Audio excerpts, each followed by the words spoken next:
Bismillahirrahmanirrahim. Assalamualaikum warahmatullahi wabarakatuh. Selamat siang, salam sejahtera bagi kita semuanya. Sore hari ini saya ingin berbicara dan menyampaikan hal-hal yang berkaitan yang pertama mengenai COVID, kemudian nanti juga yang berkaitan dengan ekonomi, meskipun ini semuanya berada pada posisi yang ketidakpastian. Yang pertama, yang berkaitan dengan COVID. Perkembangan kasus harian COVID ini memang betul-betul sulit diduga. Tapi alhamdulillah pada hari ini, 24 Agustus kemarin, kita sudah berada di angka 19.000 dari 56.000. Inilah saya kira proses belajar juga yang kita lakukan. Saya tahu pun beberapa negara yang kita nilai berhasil melakukan pengendalian dan kita coba untuk kita modifikasi di sini dalam rangka pengendalian di negara kita Indonesia. Kemudian mengenai perkembangan BOR, keterisian tempat tidur di rumah sakit. Di Mei kita pernah mencapai 29%, pertengahan Mei. Kemudian melompat di Juli sampai hampir 80%. Hari ini kita sudah bisa turunkan lagi menjadi 30%, ini alhamdulillah. Ini juga patut kita syukuri. Semua bekerja, TNI, Polri, Kementerian, BUMN, pemerintah daerah, semuanya rame-rame. Sekarang ini angka kesembuhan sudah di atas rata-rata dunia, yaitu 89,5%, Indonesia di 89,97%. Yang masih belum bisa kita selesaikan, yang selalu saya sampaikan ke Menteri Kesehatan, selalu saya sampaikan ke pemerintah daerah, urusan angka kasus kematian harus betul-betul ditekan terus. Kemudian juga peringkat vaksinasi. Kita ini dari kurang lebih 220 negara. Peringkat kita ini nggak jelek-jelek amat sih. Kalau dihitung dari jumlah orang yang divaksin sampai hari ini kita sudah nomor 4. India nomor 1, nomor 2 Amerika, nomor 3 Brasil, kita nomor 4 Indonesia. Kemudian kalau berdasarkan total suntikan, kita nomor 7 sudah sampai hari ini sudah disuntikkan 91,9 juta dosis yang kita suntikkan. Kita kalah dengan Jerman, dengan Jepang, dengan Brasil, dengan Amerika, dengan India, dengan RRT. Kemudian berkaitan dengan ekonomi. Ini memang memainkan gas dan rem, karena memang kalau kasusnya turun, ekonomi itu pasti naik.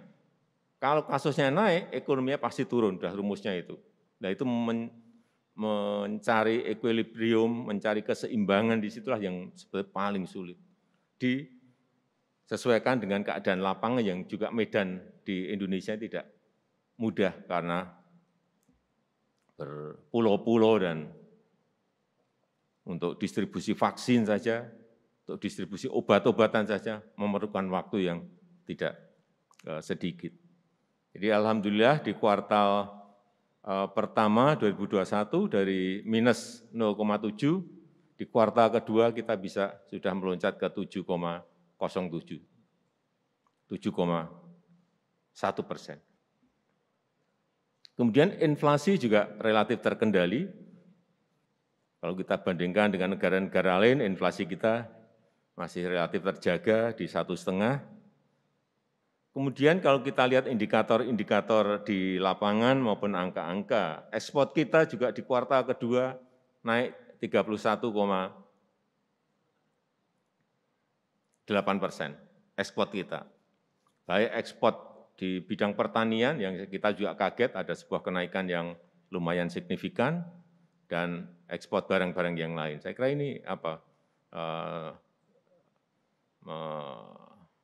buat kita optimis. Konsumsi masyarakat misalnya di kuartal 2 kemarin juga berada di 5,9. Investasi di 7,5%, tumbuh sangat baik. Dan kalau kita lihat terakhir, saya kemarin baru melihat minggu terakhir, indeks kepercayaan pemerintah itu juga naik. Dari 97,6 kemudian menjadi 115,6. Ini juga kepercayaan konsumen, kepercayaan publik, kepercayaan masyarakat kelihatan dari indeks-indeks seperti ini yang angkanya selalu kita peroleh apabila surveinya selesai. Artinya ada optimisme, arahnya positif, tetapi juga kita tetap harus berada pada posisi kehati-hatian, kewaspadaan, karena memang sekali lagi sulit dihitung dan sulit dikalkulasi. Yang saya hormati Bapak Ibu sekalian, yang ketiga mengenai yang berkaitan dengan strategi ekonomi negara kita ini seperti apa sebetulnya. Kita sejak awal memang ingin membawa dari ketergantungan, growth, pertumbuhan ekonomi kita yang selalu tergantung pada konsumsi, utamanya konsumsi masyarakat, memang akan kita transformasikan kepada sektor produksi. Bukan konsumsi, tapi nanti yang mendukung adalah produksi. Oleh sebab itu, semua komoditas yang kita miliki sekarang ini kita dorong untuk hilirisasi, untuk industrialisasi, yaitu yang berkaitan dengan misalnya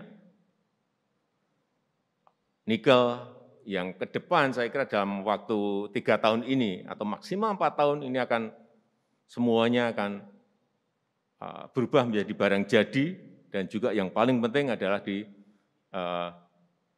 lithium baterai, baterai listrik, baterai mobil listrik. Ini yang nanti akan menyebabkan nilai tambah di industri ini menjadi meningkat sangat besar.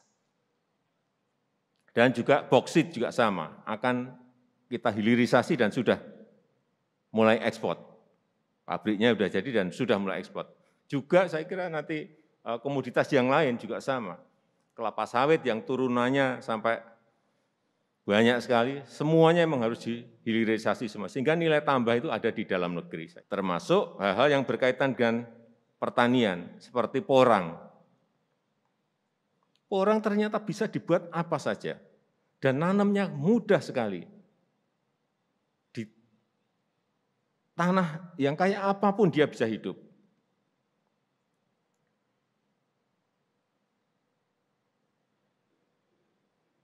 Bisa untuk beras, bisa untuk agar-agar, bisa untuk kosmetik, bisa untuk mie, semuanya. Tapi yang paling penting ini adalah makanan pokok masa depan, dan sudah dimulai di Jepang dan Korea. Rendah kalori, rendah karbo, dan gluten free, tidak ada gula. Dan ini makanan sehat ke depan ya ini. Kemudian yang keempat mengenai sistem pemerintahan kita. Hal-hal yang sangat darurat direspon dengan lamban. Bagaimana yang bekerja di lapangan? Sangat-sangat kesulitan. Bagaimana merespon kecepatan disrupsi yang ada sekarang ini? Kan sangat sulit. Oleh sebab itu, ke depan di era disrupsi ini kecepatan kuncinya, nggak ada yang lain.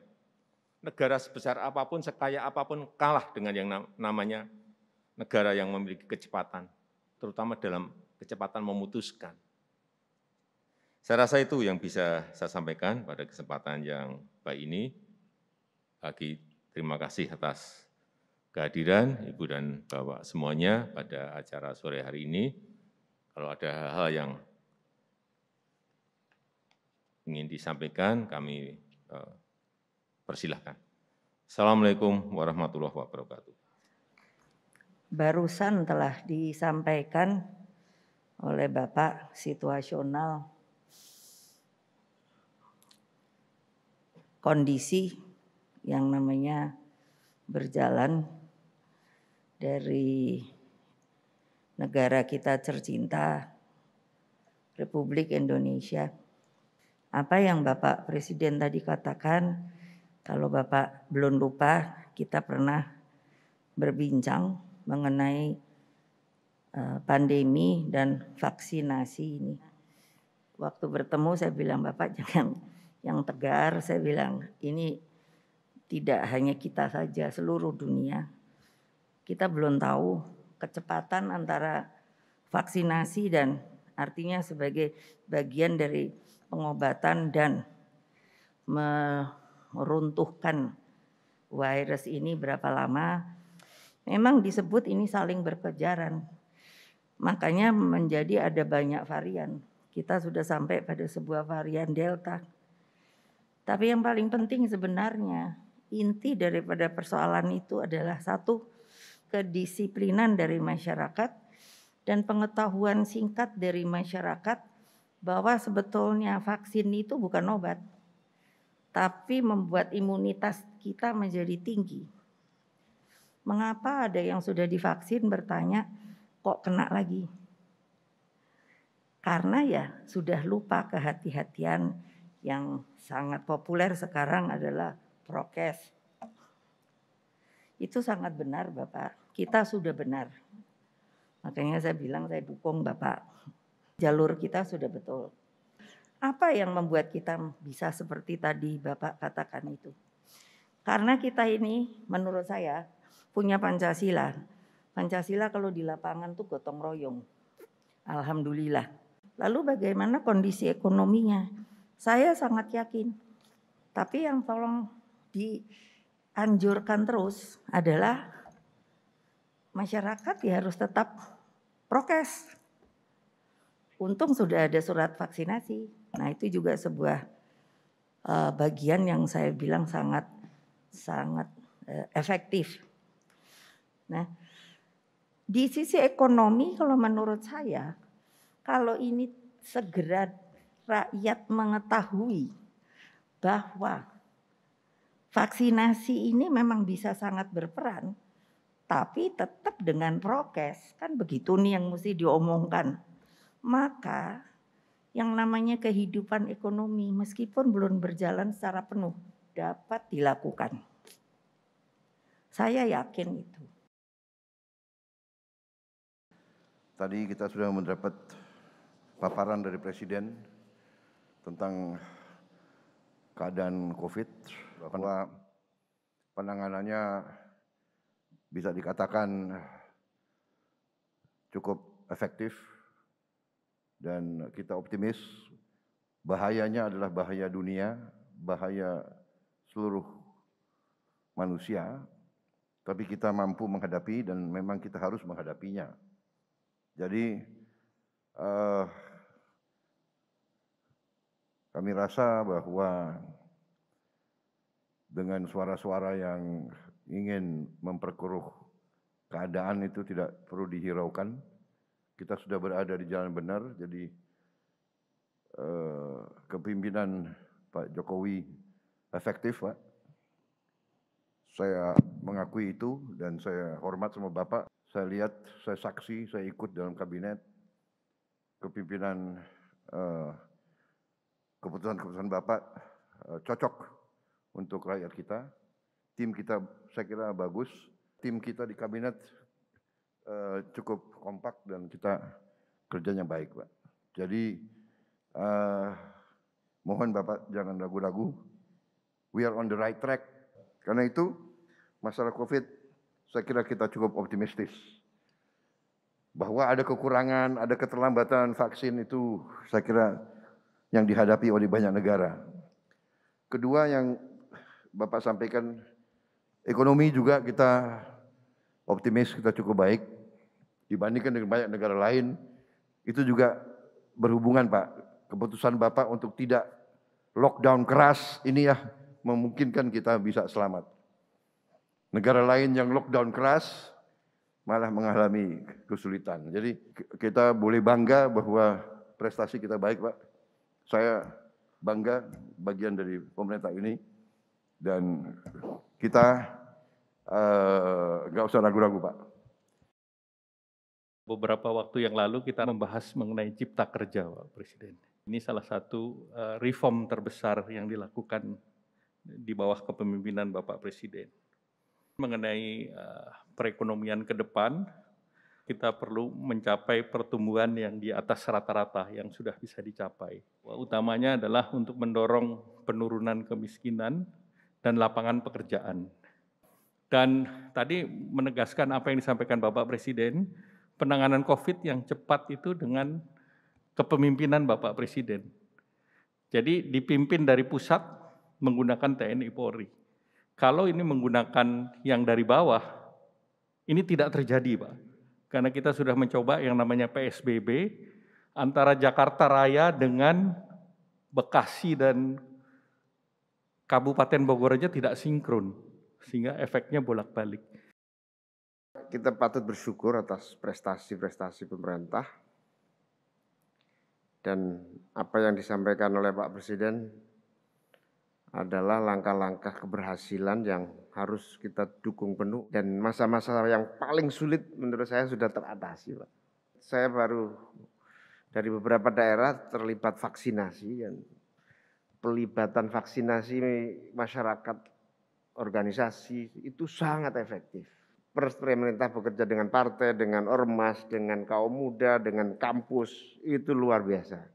Jadi kampanye vaksinasi yang paling mudah adalah keterlibatan semua komponen di dalam kebersamaan pelaksanaannya.